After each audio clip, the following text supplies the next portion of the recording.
Bonjour à toutes et à tous. Je suis infiniment heureux de vous retrouver pour partager avec vous une belle histoire de Rabbi Elimelech de Lizensk. C'est aujourd'hui la Iloula de Rabbi Elimelech.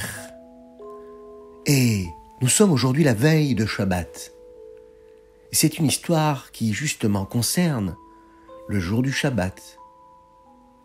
C'est une histoire qui a eu lieu à la fin de Shabbat. Vous savez qu'il est important de célébrer le Shabbat avec les séoudotes de Shabbat. Il y a le repas du vendredi soir, le repas de l'après-midi, mais il y a aussi le repas de la séouda shlichit, mais aussi le repas de Melavé Malka. Le repas de Melavé Malka, c'est ce repas qui accompagne le Shabbat, la fin du Shabbat, lorsque le Shabbat nous amène vers la semaine. Et cette séouda de Melavé Malka, que nous appelons également le repas de David Amelech, David Malka Meshicha, c'est un moment très particulier. Il y a une grande sainteté pendant ce moment-là. Lors d'un Melavé Malka, Rabbi Elimelech de Lizensk était assis avec tous ses élèves et il se posait la question de savoir pourquoi les choses ne sont-elles pas comme elles nous apparaissent vraiment? Pourquoi ce que nous voyons, ça n'est pas vraiment ce qui est? Ce qu'il y a derrière ce que nous voyons, la présence divine qui se cache partout, en tout. C'est alors qu'il s'est expliqué ainsi, par une métaphore. Il leur dit comme ça, c'est l'histoire d'un roi qui avait reçu l'aide d'un tzaddik. En échange, le roi a décidé d'envoyer une belle et magnifique pierre précieuse pour remercier le tzaddik de son aide. Bien sûr, le tzaddik était très touché de ce magnifique cadeau que le roi lui avait envoyé. Il décida donc lui aussi de le remercier en lui envoyant aussi un cadeau. Vous savez ce qu'il choisit? Il choisit de lui envoyer une mezouza. Et quand le roi a reçu cette mezouza, il se mit en colère. Mais qu'est-ce que ça veut dire?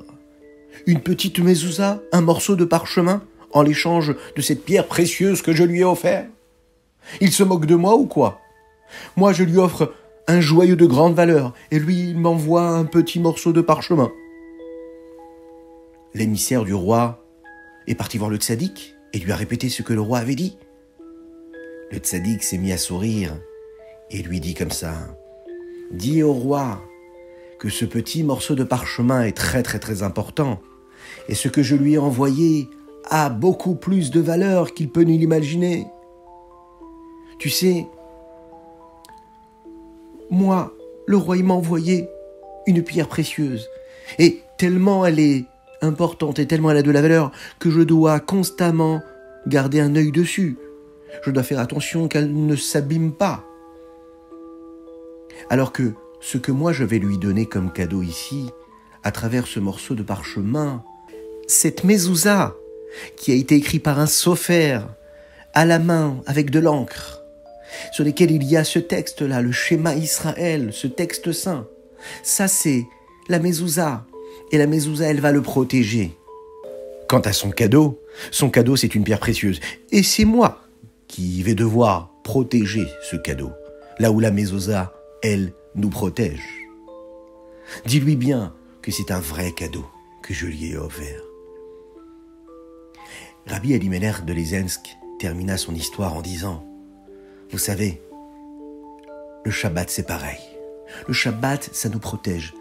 Le Shabbat, ça protège l'homme, ça protège les femmes et les enfants, ça protège tout le clan d'Israël, tout le peuple juif, de tout ce qui peut se passer. Le Shabbat, ça nous permet de sanctifier, d'élever notre semaine.